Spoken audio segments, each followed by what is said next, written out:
नमस्कार, जोहार और बड़ों को प्रणाम। मैं विष्णुदयाल सिंह। कैसे हैं आप सब? तो आइए बात करते हैं कि कल 26 जनवरी 2023 और साथ में बसंत पंचमी के शुभ अवसर पर जय मां शारदे।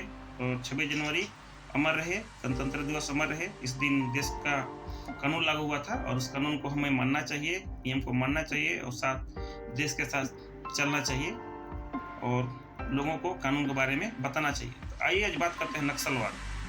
नक्सलवाद क्या है और नक्सलवाद कहाँ से शुरू होती है और इसके जनक कौन है और नक्सलवाद से समाज में क्या प्रभाव पड़ता है, देश में क्या प्रभाव पड़ता है और नक्सलवाद कौन होते हैं, नक्सलवाद कैसे बनते हैं और नक्सलवाद किस विचारधारा के अनुसार चलती है और पहले किस विचारधारा के अनुसार चलती थी। यह इसी के बारे में बात करते हैं। तो सबसे पहले जानेंगे नक्सलवाद का शुरुआत कहाँ हुआ और इसे किसने बनाया और कब बनाया। तो ये बात करते हैं नक्सलवाद जो है साम्यवादी क्रांतिकारियों के उस आंदोलन का अनौपचारिक नाम है जो भारतीय कम्युनिस्ट आंदोलन के फलस्वरूप उत्पन्न हुआ था। नक्सल शब्द की उत्पत्ति पश्चिम बंगाल यानी आप लोग वेस्ट बंगाल कहते हैं, पश्चिम बंगाल के छोटे से गांव नक्सलबाड़ी से हुई।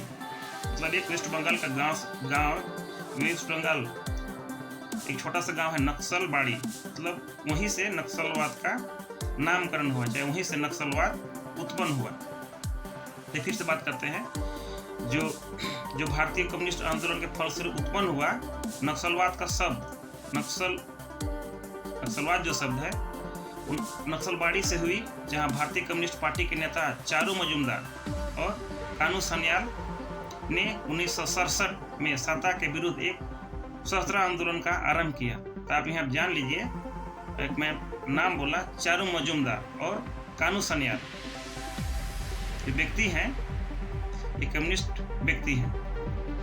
तो आप याद रखिएगा कि 1967 के सत्ता के विरुद्ध एक सशस्त्र आंदोलन का आरंभ किया गया। मजूमदार चीन के कम्युनिस्ट नेता माओ से तुंग के बहुत बड़े प्रशंसक थे। मतलब जो चीन के कम्युनिस्ट नेता थे माओ से तुंग, ये चारू मजूमदार उनके बहुत बड़े प्रशंसक में एक थे। वेस्ट बंगाल जान रहे हैं, प्रशंसक तो आगे आइए, प्रशंसक थे और उनका मानना था कि जो भारतीय श्रमिक और किसान का जो दुर्दशा है वो सरकार की नीतियों की वजह है। कौन मानता था? चारू मजूमदार और कानू जो सन्याल थे, ये मानते थे कि जो सरकार की नीतियां हैं, ये किसानों और मजदूरों की जो दुर्दशा है, ये सरकार की नीतियों के कारण है। इन लोग का मानना था, चारू मजूमदार और कानू सन्याल, जिसके कारण उच्च वर्गों का शासन तंत्र फलस्वरूप कृषि तंत्र पर वर्चस्व स्थापित हो गया है। मतलब इन लोग मानना था कि जो धनी लोग हैं, मतलब कि धनी लोग हैं, उनका वर्चस्व कायम हो गया था। इस न्यायहीन दमनकारी वर्चस्व के केवल सशस्त्र क्रांति से ही समाप्त किया जा सकता था।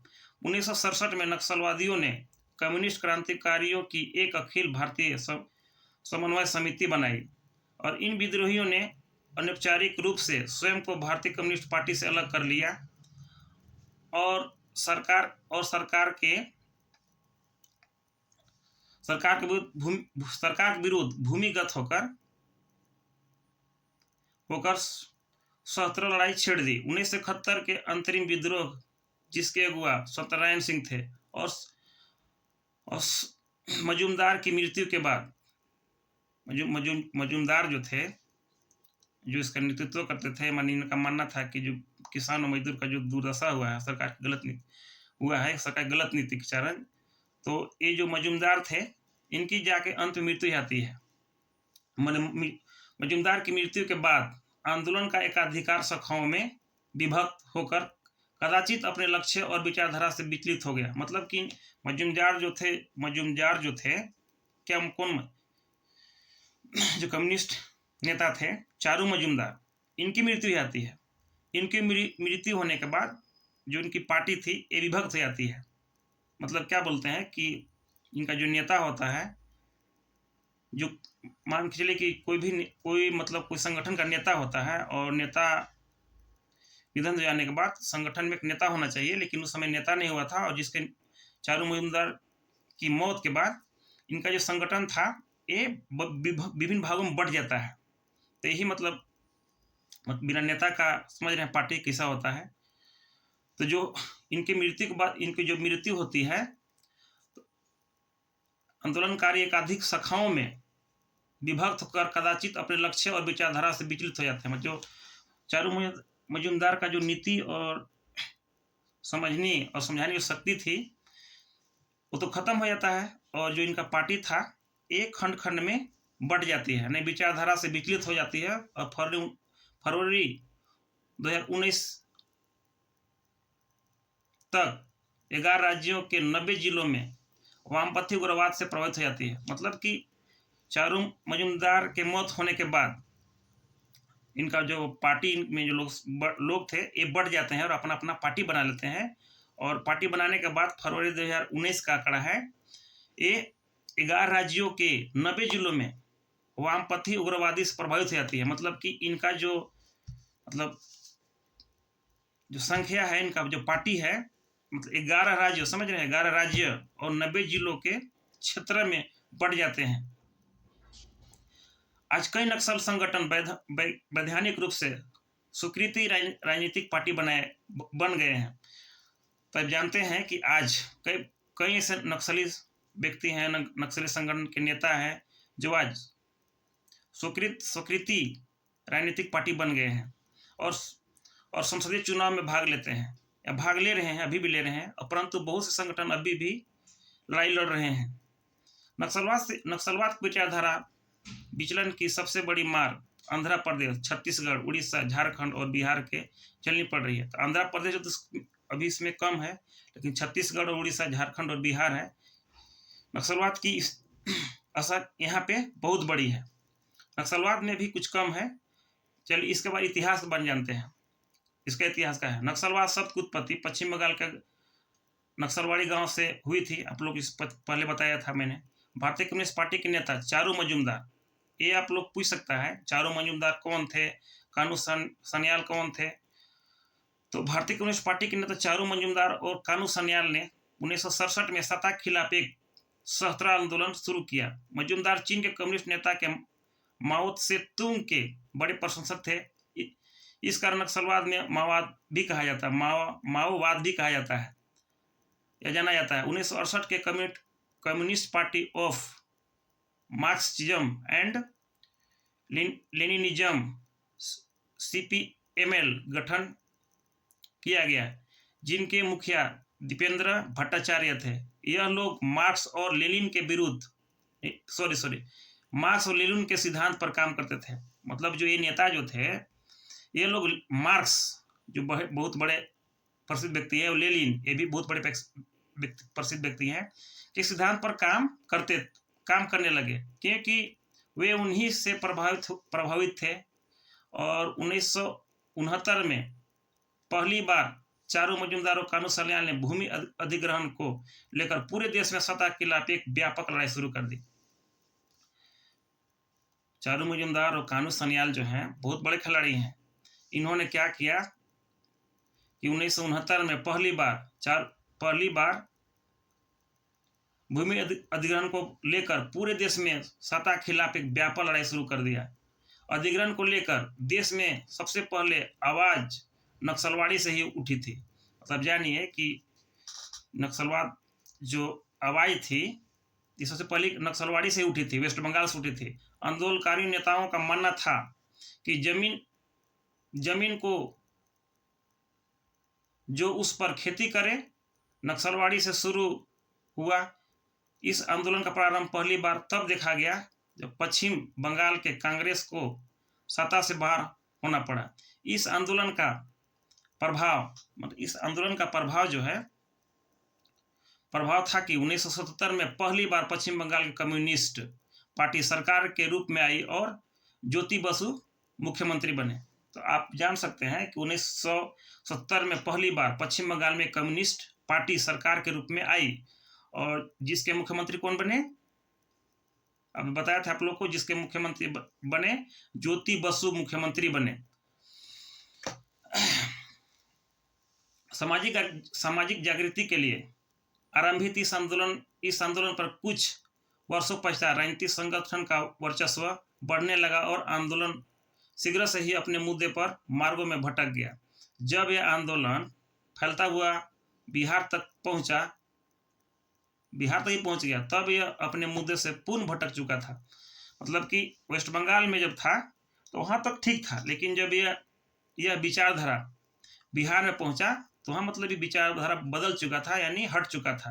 अब यह लड़ाई भूमि की लड़ाई न हो रहकर जातीय वर्ग की लड़ाई बन चुकी थी। अब देखिए बिहार में जब आया तो वेस्ट बंगाल में था तो अब लोग अपने विचारधारा पे लड़ रहे थे, सरकार के खिलाफ लड़ाई लड़ रहे थे। लेकिन जब बिहार में आया तो यहाँ पे लोगों का विचार मत बदल गया और यहाँ पे जातिवाद का रूप ले लिया। जातिवाद के रूप में लड़ाई होने लगा। मतलब समझिए कि कहाँ जमीनी विवाद और यहाँ क्या हुआ, बिहार में आने के बाद जातिवाद लड़ाई होने लगा। अब यह लड़ाई भूमि की लड़ाई न होकर जातीय वर्ग की लड़ाई बन चुकी थी। यहाँ से प्रारंभ होता है उच्च वर्ग और मध्यम वर्ग के बीच का उग्र संघर्ष, जिसे नक्सल आंदोलन ने देश में नया रूप धारण किया। श्री राम सेना जो माओवादी की सबसे बड़ी सेना थी, उसने उच्च वर्ग के विरुद्ध सबसे पहले हिंसक प्रदर्शन करना प्रारंभ किया। अब एक तो यहाँ नया प्रारंभ आता है कि श्री राम सेना जो माओवादियों की सबसे बड़ी सेना थी, उसने उच्च वर्ग के विरुद्ध सबसे पहले हिंसक प्रदर्शन करना प्रारंभ किया। हिंसक प्रदर्शन मतलब कि मुंह से नहीं, मतलब हथियार के साथ, मतलब हिंसा रूप धारण करना, वैसा लड़ाई मतलब इन लोगों ने लड़ाई लड़ना चालू किया। इससे पहले आंदोलन हिंसक होने के कारण चारू मजूमदार को धर पकड़ लिया गया और कारावास में बंद कर दिया गया। उनकी मृत्यु कारागार में ही, यानी जेल में ही हो गई। नक्सलवादी आंदोलन के प्रणेता कानून सन्याल ने आंदोलन के राजनीति का शिकार होने के कारण, अपने मुद्दे से भटकने के कारण तंग आकर आत्महत्या कर लिया। तो चारू मजूमदार को तो प्रशासन ने पकड़ लिया और उन्हें जेल में तो जाती है, और लास्ट में बचे कानून सन्याल, उन्हें राजनीतिक दबाव पड़ने लगा, सामाजिक दबाव पड़ने लगा, जिससे तंग आकर उसने आत्महत्या कर लिया। तो ये बात करते हैं भारत में नक्सलवाद की बड़ी घटना। अब जानते हैं कि नक्सलवाद एक ऐसी समुदाय है जो सही के साथ सही और गलत के साथ गलत करती है। लेकिन ये बात आज गलत हो चुकी है। गलत के साथ सही को भी परेशान करती है। जो गलत तो गलत होता ही है, लेकिन जो गलत के साथ जो सही होता है उसको भी लोग परेशान करते हैं। तो ये बात करते हैं कि नक्सलवाद का बड़ा घटना किस राज्य में कब हुआ और कहाँ हुआ।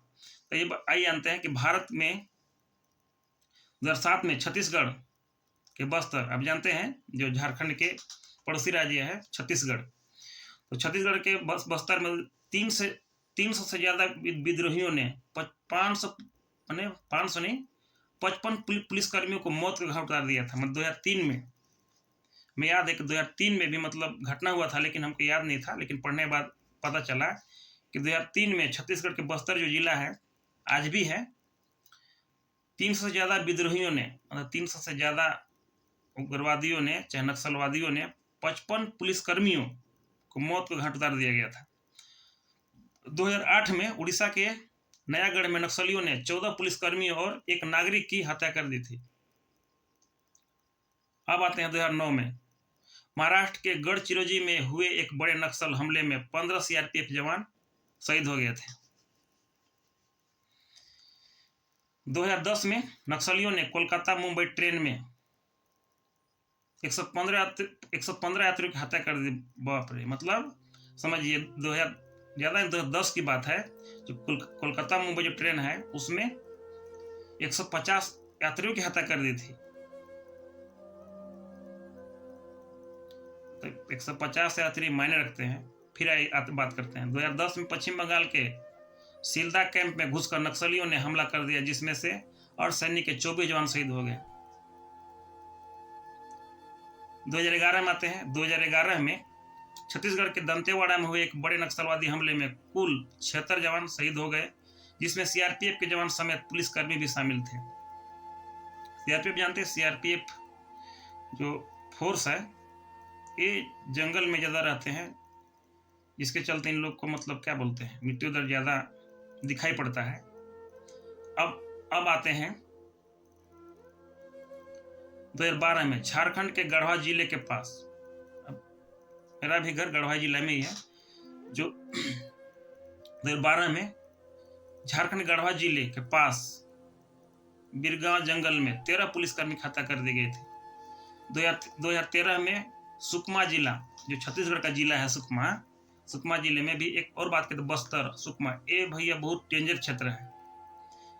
यहाँ पे मतलब एक बात आप लोग बता देना चाहते हैं कि यहाँ पे जिस भी पुलिसकर्मी की ड्यूटी होती है, वो ड्यूटी में जाता तो है, लेकिन उसे मालूम नहीं होता है कि वो वहाँ से वापस आ पाएगा कि नहीं आ पाएगा। और इसके लिए सरकार ने यहाँ पे एक नियम बनाई है कि जो जवान सीआरपीएफ हो चाहे जो भी फोर्स हो यहाँ पे रहेगी, उसका जो मजदूरी भत्ता होता है, जिसे बोलते हैं रिक्स अलाउंस बोलते हैं, उसे बढ़ा देती है, या 10 से ऊपर रहती है। मतलब याद है 10 या 15 के ऊपर ही, मतलब 10 से 15 मतलब पेमेंट के अलावा 10 से 15 रुपया इन्हें बढ़ा कर दिया जाता है। जो छत्तीसगढ़ के सुकमा और बस्तर जिला में जो जवान तैनात रहते हैं, मतलब इन्हें ड्यूटी में जाना तो तय होता है, लेकिन ये निश्चित नहीं होती है कि वहाँ से हम ड्यूटी में जा रहे हैं तो वहाँ से हम जिंदा लौट सकते हैं। जिंदा तो लौटेंगे, लेकिन वापस तो लौटेंगे, लेकिन ये नहीं है कि हम जिंदा लौट पाए। मतलब कि बस्तर और सुकमा, मतलब यहाँ पे इतना दहशत उग्रवादियों का है चाहे नक्सलवादियों का है। 2013 में छत्तीसगढ़ के सुकमा जिले में नक्सलियों ने कांग्रेस नेता समेत 27 व्यक्तियों की हत्या कर दी थी। अब देखिए ये क्या हुआ, तो छत्तीसगढ़ के सुकमा जिले में नक्सलियों ने कांग्रेस नेता को, समझ रहे, कांग्रेस नेता और साथ में 27 व्यक्ति हत्या कर दी थी। 2021 में छत्तीसगढ़ के बीजापुर में, अभी नया घटना है, 2021 कोई पुराना घटना नहीं है। बीजापुर में क्या हुआ था आप लोग भी सुने होंगे। तो 2021 में बीजापुर के सुरक्षा बलों के 30 जवान शहीद हो गए और 31 जवान घायल हुए। आईडी ब्लास्ट किया गया था। तो ये थी जो हमने पढ़ा और जो हमने देखा, मैं उसके बारे में बताया। तो आइए इसके बारे में बात करते हैं कि जो ये नक्सलवादी है, बुरे लोग के साथ अच्छे लोग को भी हानि पहुंचा देते हैं। अब बात करते हैं नक्सलवादियों के विरुद्ध चलाए गए अभियान। तो जब नक्सलवादी लोग तबाह करते हैं प्रशासन को, जनता को, तो सरकार की नींद खुल जाती है। इसके बाद सरकार भी अपने तरफ से योजना बनाती है, नक्सली को विकास करने के लिए नहीं, नक्सलियों को नाश करने के लिए। योजना मतलब कि ऐसा नहीं है कि उनको विकास करने के लिए नहीं, उनको नाश करने के लिए। तो नक्सली के विरुद्ध प्रमुख योजना बनाती है। योजना के साथ कैसे लड़ना है, कैसे पकड़ना है, किसे मारना है, किसे नहीं मारना है, कब क्या करना है, तो उसे योजना बनाती है। एक तो योजना का नाम जानते हैं, स्टीपेल चेस अभियान। यह अभियान 1971 में चला गया था। इस अभियान में भारतीय सेना तथा राज्य पुलिस ने भाग लिया था। अभियान के दौरान लगभग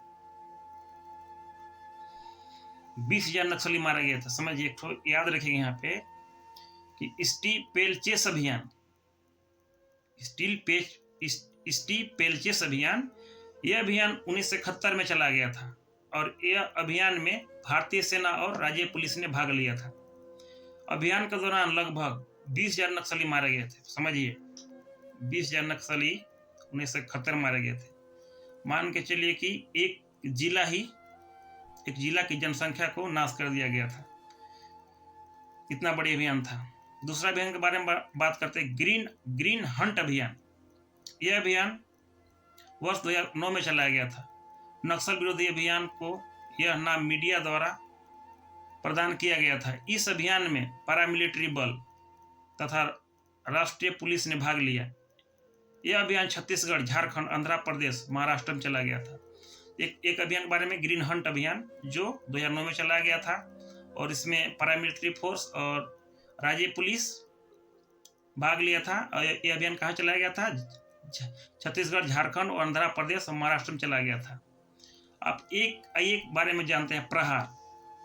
एक तो है प्रहार, ये भी लगता है कि अभियान ही होगा, तो प्रहार के बारे में जानते हैं। 3 जून 2017 को छत्तीसगढ़ राज्य के सुकमा जिले में सुरक्षा बलों द्वारा अब तक सबसे बड़ी नक्सली विरोधी अभियान प्रहार को प्रारंभ किया गया। सुरक्षा बलों द्वारा नक्सलियों के चिंता गुफा में छिपे होने का सूचना मिलने के पश्चात इस अभियान को चलाया गया। इस अभियान के केंद्रीय रिजर्व पुलिस यानी CRPF, cobra commando, Chhattisgarh police, district reserve guard, Indian force के एंटी नक्सल टास्क फोर्स ने भाग लिया। यह अभियान चिंता गुफा पुलिस स्टेशन के क्षेत्र के अंतर्गत आता है। चिंता गुफा जंगल में चलाया गया, जिसे नक्सलियों का गढ़ बनाया जाता था। इस अभियान में 3 जवान शहीद हो गए। अब जानते हैं कि ऐसा नहीं है कि अब किसी अभियान में जा रहे हैं तो आप मार ही कहिएगा, मरा के भी आइएगा। तो 3 जवान शहीद हो गए, कई अन्य घायल हुए। अभियान के दौरान 15 से 20 नक्सली को मारे जाने की सूचना सुरक्षा बलों के अधिकारी द्वारा दी गई। लेकिन आप जान लें कि प्रशासन के अगर सेना मरती है, प्रशासन का जवान मरते हैं, चाहे जवान मरते हैं, तो पता चल जाती है कितने जवान शहीद हुए, कितने जवान घायल हुए।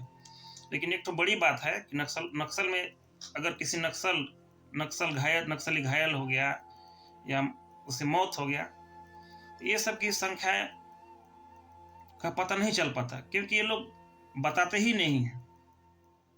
कुछ तो घायल के दौरान मर जाते हैं। घायल दौरान इसलिए मर जाते हैं कि गोली लग जाने के बाद जब ब्लड हो जाता है, पानी की कमी हो जाता है, सही समय पर फर्स्ट एड मतलब प्राथमिक उपचार नहीं मिल पाता है, जिससे चलते इन लोग मौत हो जाता है। ऐसा नहीं है कि गोली लगने के बाद तुरंत मौत होता है।